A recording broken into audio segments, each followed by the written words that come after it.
கன்னியாகுமரி அருகே அந்தோனியார் ஆலய திருவிழாவின் போது மின்சாரம் தாக்கி இளைஞர்கள் 4 பேர் உயிரிழந்தனர்.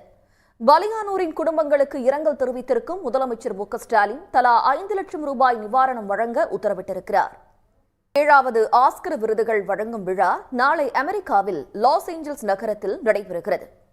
ஆஸ்கர் விருதுக்கான ரேஸில் இருக்கும் படைப்புகளும் ரசிகர்களின் எதிர்பார்ப்புகளும் என்ன என்பதை இப்போது பார்க்கலாம். மீண்டும் ஒருமுறை இந்த நேரத்திற்கான தலைப்புச் செய்திகள். வருகின்ற 5ஆம் தொகுதி மறுவரையறை தொடர்பாக ஆலோசனை மேற்கொள்ள முதலமைச்சர் மு.க.ஸ்டாலின் அழைப்பு விடுத்திருக்கும் அனைத்துக் கட்சி கூட்டத்தில் அதிமுக, பாமக, அமமுக ஆகிய கட்சிகள் பங்கேற்க இருப்பதாக தெரிவிக்கின்றன. அதேவேளையில் அனைத்துக் கட்சி கூட்டத்தை புறக்கணிப்பதாக பாஜக அறிவித்துள்ளது. அந்தியூர் அருகே உள்ள சந்தியபாளையம் அங்காளம்மன் கோயில் திருவிழாவில் 5000 கிலோ ஆட்டுக்கறி விருந்து சுட சுட பக்தர்களுக்கு பரிமாறப்பட்டது. பெரம்பலூர் அருகே 1 லட்சம் மரக்கன்றுகளை கொண்டு மியாவாக்கி என்றழைக்கப்படும் அடர்வனத்தை உருவாக்கும் முயற்சியை மாவட்ட நிர்வாகம் மேலும் ஓர் இடத்தில் மேற்கொண்டிருக்கிறது. அண்மைச் செய்திகளுக்கு தொடர்ந்து இணைந்திருங்கள் சன் நியூஸ் தொலைக்காட்சியுடன். தலைப்புச் செய்திகள். தொகுதி மறுவரையறை தொடர்பாக வருகின்ற 5ஆம் தேதி நடைபெற இருக்கும் அனைத்துக் கட்சி கூட்டத்தில் அதிமுக, பாமக, அமமுக ஆகிய கட்சிகள் பங்கேற்க இருப்பதாக தெரிவிக்கின்றன. அதேவேளையில் அனைத்துக் கட்சி கூட்டத்தை புறக்கணிப்பதாக பாஜக அறிவித்துள்ளது. 97வது ஆஸ்கர் விருதுகள் வழங்கும் விழா அமெரிக்காவின் லாஸ் ஏஞ்சல்ஸ் நகரில் நாளை நடைபெறுகிறது.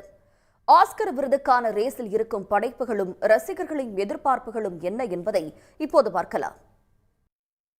இலங்கை சிறையில் அடைக்கப்பட்டிருக்கும் தமிழ்நாடு மீனவர்களை விடுதலை செய்ய இந்த நேரத்திற்கான தலைப்புச் செய்திகளை பார்க்கலாம். செய்திகளில் தொடர்வது சிறிய இடைவேளை.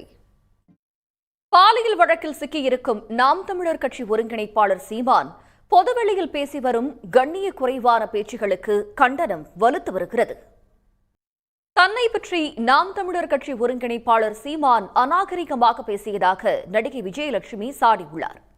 தனக்கு சீமானும் அவருடைய கட்சியினரும் கொடுத்த தொல்லை தாங்காமலேயே காவல்துறையில் புகார் கொடுத்ததாக அவர் கூறியிருக்கிறார்.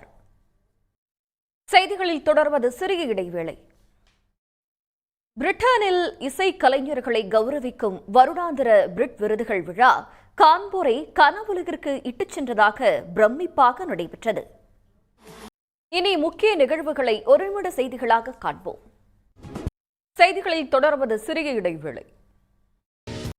சென்னையில் இருந்து அரக்கோணம் வழியாக செல்லக்கூடிய விரைவு ரயில்களில் முன்பதிவு இல்லா பெட்டிகளை குறைத்ததற்கு ரயில் பயணிகள் கண்டனம் தெரிவித்துள்ளனர்.